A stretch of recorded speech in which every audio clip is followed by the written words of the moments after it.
Hi, everybody. This is Silvio Canto in Dallas, Texas, Wednesday, October 11th. Welcome to our video commentary.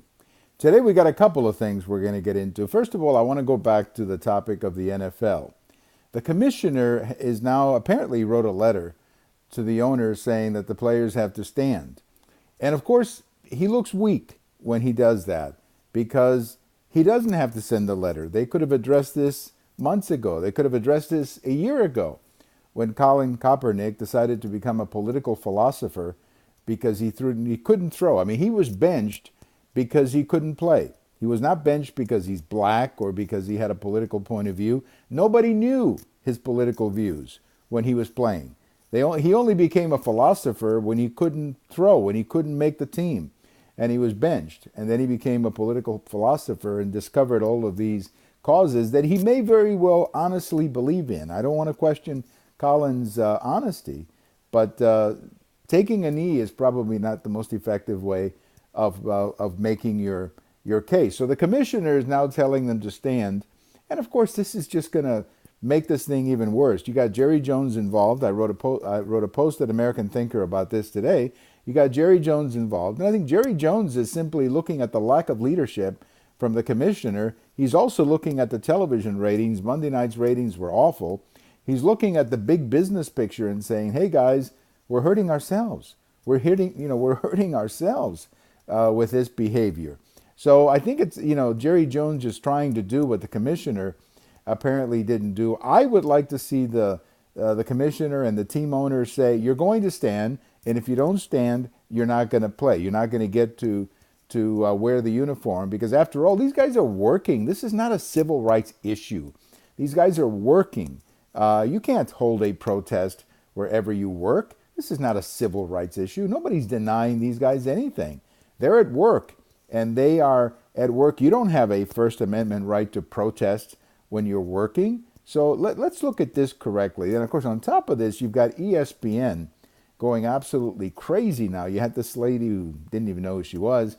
You have this lady attacking the Cowboys, calling for a boycott. Then you have another ESPN host saying that Jerry Jones is like a slave owner. I mean, come on, guys. We gotta get back to earth. We gotta put our feet on the ground and get back to reality. I mean, they're killing the NFL. That's all I can tell you. ESPN is probably dead in the water for lots of other things, but they're killing the NFL, and that's the reason why Jerry Jones is involved. That's the reason why Jerry Jones is in there, and he's trying to do something about this mess. Let me talk a little bit about the Iran nuclear deal. I had my doubts about the nuclear deal from day one.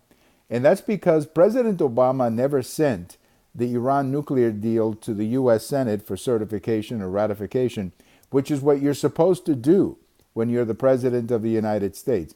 We don't have a system where the President goes out and negotiates an agreement.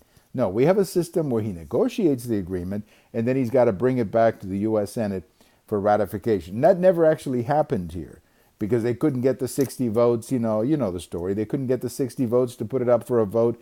The reality is that the Iran nuclear deal would have never passed the Senate as it is. Now, maybe a better version of it would have passed the Senate, which is what most of us were hoping for. So we stand right now in a situation where I guess it comes up for certification. It looks like President Trump will not certify it, which is the right thing to do. What he ought to do is send it to the U.S. Senate, but President Obama never did. Send it to the U.S. Senate and have people in the Senate debate it, improve it, make it better, and then have a treaty approved by the U.S. Senate that says this is what we agree to, and then take that to Iran and negotiate that with Iran. That's the constitutional way to do it, not the way President Obama did it. And that's why I always had my doubts with the Iran nuclear deal.